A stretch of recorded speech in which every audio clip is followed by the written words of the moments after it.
Hello and welcome to another one of my F1 chats. My name is Alex as F1 Stuff and this is my F1 chat number 6. Did just say that in the intro. Doesn't matter, it's okay. We'll just move straight on in to cover some articles. As you might already know, I'm doing this unscripted. I just thought it for a chat it feels a little bit nicer to do it unscripted rather than have a little document in front of me that I just read from.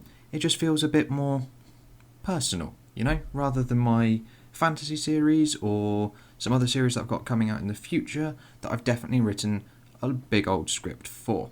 I just feel that those series need a wee bit more structure than a little chat like this. So the topic of conversation in today's episode is that Leclerc, Albon and Russel have joined the virtual Grand Prix series, and I didn't capitalise my G. There we go, that's better. My G is now capitalised. Anyway, yes, Leclerc, Albon and Russell have joined, I think, Latifi and Norris to make 5 out of 20 F1 drivers on the grid for this weekend's virtual Grand Prix series. So this article does come from the F1 website, and the headline, how could I forget headline? The headline is exactly as I just said. Leclerc, Albon and Russell join the grid for this weekend's F1 Esports Virtual Grand Prix, which will be held at Melbourne, which I don't think this actually says. Not on this page, it does not. So the F1 quintet will be joined by Johnny Herbert to finish 13th in the inaugural race, which I did do a review for. Pop a little card in the corner. Nice bit of self-promotion. As well as stars including England's Cricket World Cup winner and BBC Sports Personality of the Year and Red Bull athlete Ben Stokes. Guess he's going to be driving for Red Bull this time, rather than Sir Chris Hoy. Or maybe Chris Hoy and Ben Stokes will be together. Who knows? And it says there in the middle paragraph, or middle bottom, that there'll be a family affair for Charles Leclerc, as his younger brother Arthur will be joining him at Ferrari. So there'll be the two Leclercs battling it out in Melbourne this weekend. It's going to be great. So this weekend's Virtual Grand Prix is the second race in the new F1 Esports Virtual Grand Prix series, designed to give the fans a chance to watch some F1 racing action despite the ongoing coronavirus situation. Moving further into the article, this weekend's Grand Prix will take place on Albert Park, or on the Albert Park track, home to the Australian Grand Prix, on the weekend originally scheduled for Hanoi's inaugural street circuit race in Vietnam. But obviously the Vietnam Grand Prix is not in the F1 2019 game, so they will have to go back to Melbourne. It will take place at 8 p.m. tonight, UK, or not tonight is a Thursday. It will take place 8 p.m. UK time on Sunday the 5th of April. The broadcast will again be free of charge on the Formula 1 YouTube, Twitch and Facebook channels. Expected to run for an hour and a half again, with a qualifying period where the grid positions will be determined based on the driver's fastest lap, followed by a 28-lap 50% race. Hopefully there won't be any connection issues and we will actually get a 50% race. It will also be broadcast to Sky Sports F1, Sky Sports Main Event and Sky Sports Mix, channel 145. Don't know why you'd want to go to watch it on Sky if you can watch it free. Don't know whether Sky have dropped any of their charges. I don't know. Don't actually know what Sky are doing, because obviously they've got a full F1 channel, but they've got nothing to fill it with. So when it comes to a Formula 1 Grand Prix weekend, normally they'd cover the practice, qualifying, the race, all the interviews, all the bits in between, but none of that's happening. But they've still paid for all of the stuff. It's an interesting thought to see. I don't know whether we will, probably won't ever get an answer to that, but hey-ho. So, due to the wide variety of gaming skill levels amongst all the drivers, the game settings will be configured in such a way to encourage competitive and entertaining racing for us all.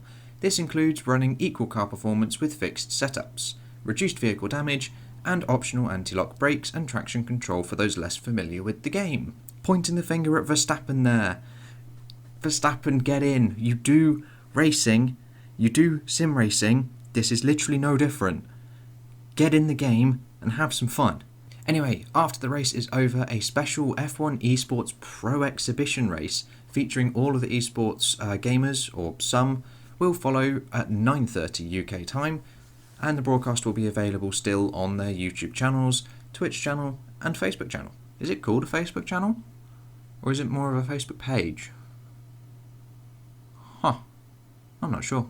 Anyway, I will be running a review, obviously, for this second virtual Grand Prix race to go along with the Bahrain review that I did. Again, little card in the corner.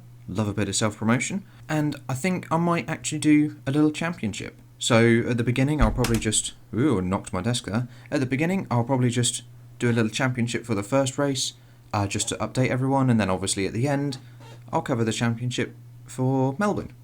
Or after Melbourne, if that makes sense. Because I think it'll just be a fun little thing to do, and I don't really care if the tables get very big.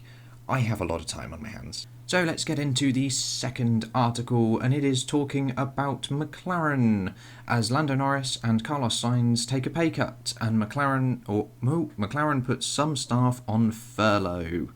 So McLaren are the first Formula 1 team to put some of their staff on furlough, meaning they must take an enforced absence from work due to the impact of the coronavirus pandemic, while the drivers Carlos Sainz and Lando Norris have taken a voluntary pay cut. I quite like that. That's sensible, because obviously they're not racing, they're not really doing anything. I don't think they're doing too much, obviously, to promote McLaren or anything, doing any press or stuff like that, so they don't actually need to be paid. So the salary reduction will affect all employees who remain at work, including the CEO Zak Brown and the senior management as well. In a statement, McLaren said the McLaren Group is temporarily furloughing a number of employees as part of a wider cost-cutting measures due to the impact of the COVID-19 pandemic on its business. The staff placed on furlough will not work for an initial period of 3 months. In unprecedented measures announced last month, the British government said they would pay 80% of salaries for staff who are kept by their employer, covering wages up to £2,500 per month. Now, the issue with this is most Formula 1 workers, how am I supposed to phrase this? As far as I'm aware, most of them, 80% of their salary wouldn't cover the 2,500. Obviously, this could apply to some, and 80%, they would get their 80% of it, if that makes sense. That would be under £2,500 a month. But some of them, 80% of their salary would be over that £2,500 a month. So they would be taking a pay cut anyway by coming onto the furlough, and not just 80 or not just a 20% pay cut. It would be sometimes a little bit bigger than that, depending on their current, if that makes any sense. So obviously, if the government will pay them £2,500 a month, what's that over a year? 27,000, about 29,000 ish, if my maths is right there. So if you earn over 29,000, then the pay cut, you would lose more than the 20% of the pay cut, I think. That does make sense. Anyway, let's continue with the article and just stop rambling on about money and pay. It's a stressful time as It's a stressful enough time as it is without having to think about any money issues. Most of the F1 teams are currently on a 3-week mandatory shutdown, which was brought forward to the spring from the summer and extended a week to help reduce the financial burden on the teams while the calendar is on hold. See, I think this is overall a good thing. I'm glad some teams are publicising what they're doing, because I don't know whether some teams have already done this before and they're just sort of keeping it behind closed doors or just not mentioning it really. But it makes sense that they should be announcing what they're doing. It just sort of puts a bit more, I feel, a bit more faith into the humanity of the sport, in a way, that it's not just some private people that earn big money not really going to be affected. It is affecting everyone, and this is clearly what's happening. The top drivers, the CEO, the 2 people that drive the damn car are taking their pay cut. Anyway, I think that's enough with that article. Let's move on to the last little bit of fun. So, I'm not sure if you were aware, F1 have been doing a couple F1 rewinds, and the last one was yesterday, Wednesday night. I don't know when this video is going to come out. Probably Friday, maybe Saturday. not sure. But yes, they did an F1 rewind watching Mansell battling Piquet and Prost in the 1986 Championship at the final round of the Australian Grand Prix in Adelaide. It was, of course, the video, or the race, sorry, for those that don't know, where Mansell didn't pit and then his tyre blew up quite spectacularly on the long straight at the back. I think he had about 20 or 30-ish laps to go. He was in third or fourth running at the time. Was in a comfortable position to win his first championship in 1986 for Williams. And then, bang, tyre blows up like spectacularly as well, I must say. Probably a bit reminiscent of when, was it Vettel in Spa in 2015 when Romain Grosjean got his podium? Kind of like that. It was just on the straight and then just rear tyre, bang, exploding. You could see it laminating and just flying off and disappearing. Sparks flying everywhere. And that was it. His championship. Poof. Yeah, that honestly, I'm glad that F1 are doing all these rewinds. They showed the Bahrain Grand Prix not too long ago. I think then it was this one. They should just do some more just whenever. I don't know which one they'll come up. Obviously, F1, those who can subscribe to F1 TV, they do have access to the 500 plus historic races.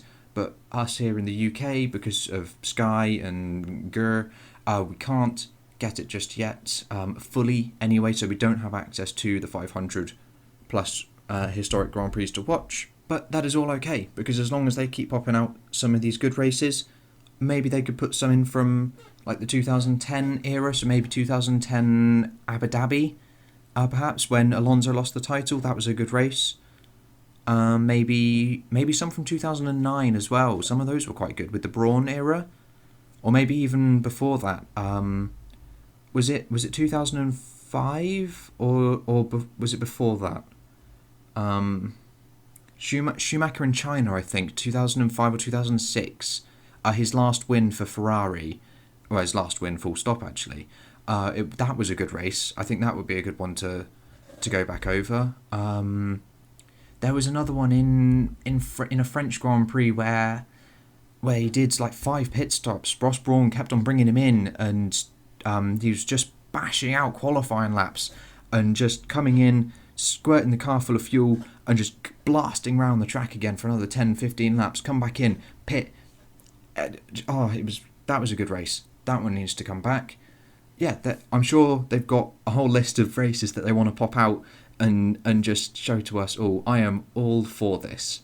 Obviously, I'd prefer a 2020 season, but it's good that we're getting this as well. Like, we're seeing a bit more stuff, different stuff.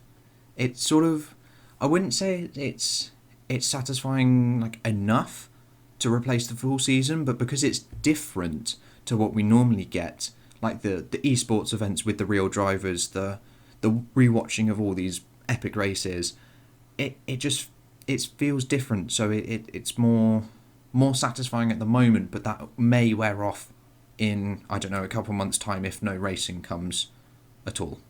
And that is all we've got time for today on this Alex's F1 chat number 6.